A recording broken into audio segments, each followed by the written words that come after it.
कौमों की जिंदगी में एक दिन वो लम्हा बिलाखिर आ ही जाता है जब उनकी कुव्वत बर्दाश्त जवाब दे जाती है। फिर उनका गुस्सा और इंतकाम सब कुछ जलाकर भस्म कर देता है। ये नफरत और गुस्सा उस आतिशफिशां की तरह होता है जिसका किसी को अंदाजा तक नहीं होता। जिस वक्त मुल्क भर में ये बर्बादी का मंजर होता है तो बहुत से तबसरा निगार खैर खाही में ऐसी गुफ्तगू करने लगते हैं कि इस अनारकी से कौमी अमलाक को नुकसान हो रहा है, मईशत तबाह बर्बाद हो रही है। ये यकीनन मुल्क दुश्मनी है, लेकिन वो कौम जिसने मुद्दतों गुर्बत, नंग, अफलास, बीमारी और बेरोजगारी देखी होती है, वो बिल्कुल इन बातों पर कान नहीं धरती। उसे हर उस हुकूमती अलामत से नफरत होती है जो सिर्फ हुक्मरान तबके की ऐश पसंदी का मजहर होती है। उन्हें मोटरवेज, एयरपोर्ट, बड़े बड़े घर, दफातर, यहाँ तक के अस्पताल भी इसलिए अच्छे नहीं लगते कि उनसे फवायद सिर्फ हुक्मरान तबका ही हासिल करते हैं और वो हमेशा उनसे महरूम रहे होते हैं। लेकिन अगर किसी मुल्क में इक्तदार किसी एक खानदान या दो खानदानों में ही घूमता रहे तो फिर गुस्से में मजीद शिद्दत आ जाती है। श्रीलंका की कहानी भी दो सियासी खानदानों के दरमियान इक्तदार की बंदरबांट की कहानी है, जो मेरे मुल्क की बदकिस्मत सियासत से बिल्कुल मुख्तलिफ नहीं है। श्रीलंका की सियासत गुज़श्ता 100 साल से दो खानदानों में तकसीम है, जिनमें एक बंदरा नायके खानदान और दूसरा पक्सा खानदान है। बंदरा नायके खानदान उस वक्त अहमियत इख्तियार कर गया जब उन्होंने पुर्तगेजी आकाओं से वफादारी की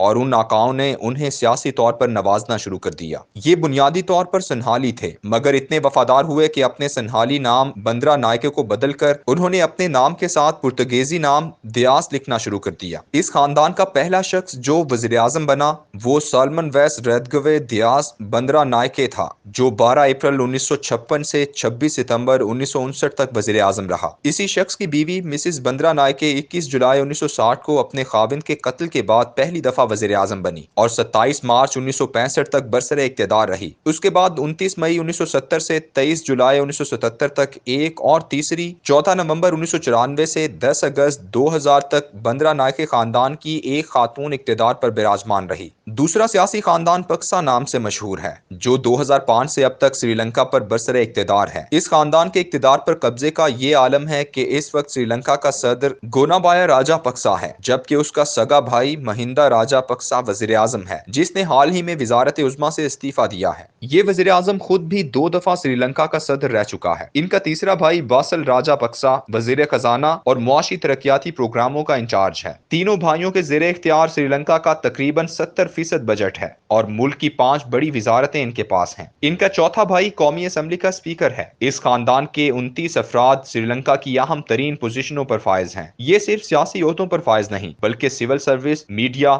यहाँ तक के चेंबर्स ऑफ कॉमर्स पर भी इसी खानदान का कब्जा है। ये खानदान 2005 में बरसरे इक्तदार आया और उसने गुज़श्ता 30 सालों से मुल्क के इक्तदार पर काबिज बंदरा नायके खानदान को मुस्तकिल ऑपोजिशन में धकेल दिया। इस खानदान ने अवामी मकबूलियत के लिए 3 बदतरीन फैसले किए। पहला ये कि ऐसे मंसूबों के लिए कर्जे लिए जो दिखावे के लिए खूबसूरत और जाजिब नजर थे, लेकिन अवाम की गुर्बत और अफलास को दूर नहीं करते थे, जैसे मोटरवेज, खूबसूरत एयरपोर्ट, शानदार बंदरगाहें वगैरह। ये कर्जे तालीम दे सके ना सेहत और ना ही रोजगार, मगर आम आदमी पर बोझ बनते गए। दूसरा फैसला इन्होंने ये किया कि इन कर्जों की अदायगी के लिए सरमायादारों पर टैक्स लगाने चाहिए थे ताकि जल्द कौमी मईशत को कर्जों से निजात मिल जाती, मगर इन्होंने अपने मंजूर नजर सियासी वफादार सरमायादारों की वजह से उन पर कोई टैक्स नहीं लगाए, बल्कि मजीद कर्जे लेकर पुराने कर्जों की अदायगी की, जिससे वो मुल्क पर और कर्जों का बोझ बढ़ाते चले गए। तीसरा फैसला भी सियासी मकबूलियत के लिए किया गया कि आम चीजों, पेट्रोल और अजनास पर सब्सिडी देते रहे ताकि वो आवाम में मकबूल रहें, जिसके नतीजे में एक दिन ऐसा आया कि खजाने में सब्सिडी देने के लिए 1 रुपया भी बाकी न रहा। आज श्रीलंका पर 51 अरब डॉलर कर्जा है, जिसमें से 80% कर्जा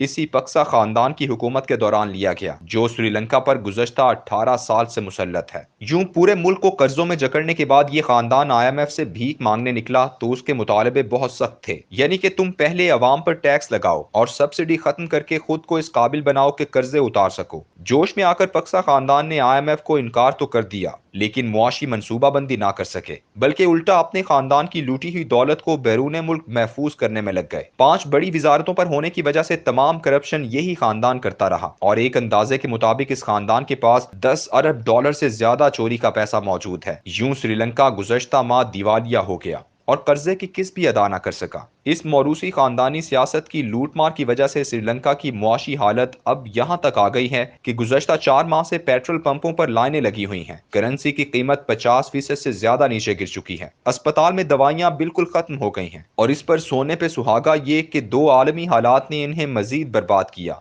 एक कोरोना और दूसरी यूक्रेन की जंग। श्रीलंका की मईशत 3 अहम जराए आमदन पर खड़ी थी। एक कपड़ों की बरामदात, दूसरी बैरून मुल्क श्रीलंका के मजदूरों के पैसे और तीसरी सियाहत। कपड़ों की बरामदात और सियाहत को कोरोना ने बर्बाद किया और साथ ही यूक्रेन के तनाजे ने इनको उस गंदुम से भी महरूम कर दिया जो वहां से आना थी। अब एक तरफ भूख, नंग, अफलास और बेरोजगारी थी और दूसरी तरफ एक ही खानदान जो गुज़श्ता 18 सालों से श्रीलंका को लूट रहा था। बेकाबू हजूम जिसके कुव्वत बर्दाश्त खत्म हो चुकी थी। उसने सबसे पहले पक्सा खानदान की आबाई घर को आग लगाई, फिर वजीर आजम हाउस में घुस गए, यहाँ तक कि फौज ने आकर उसके खानदान को वहां से निकाला। कत्लो गारत शुरू हुई। पहले मरहले में 7 लोग मारे गए, जिनमें 2 अराकीन पार्लियामेंट भी शामिल थे। 35 के करीब घरों को आग लगा दी गई। लोग कोलंबो के सबसे बड़े सरकारी अस्पताल में घुस गए और ढूंढते रहे कि कोई जख्मी सरकारी एहलकार या सियासतदान तो यहाँ इलाज नहीं करवा रहा। पूरे मुल्क में कर्फ्यू लगा दिया गया है और इस वक्त दारुल हुकूमत मुकम्मल तौर पर फौज के कब्जे में है। इस तमाम सूरत हाल को संभालने के लिए अभी तक फौज श्रीलंका में गैर मुतनाज़े है, बल्कि गुज़श्ता कई सालों से तामिल दहशतगर्दी के खात्मे की वजह से एक कौमी हीरो की हैसियत रखती है। उसने कभी श्रीलंका की जमहूरी सियासत में मुदाखलत भी नहीं की।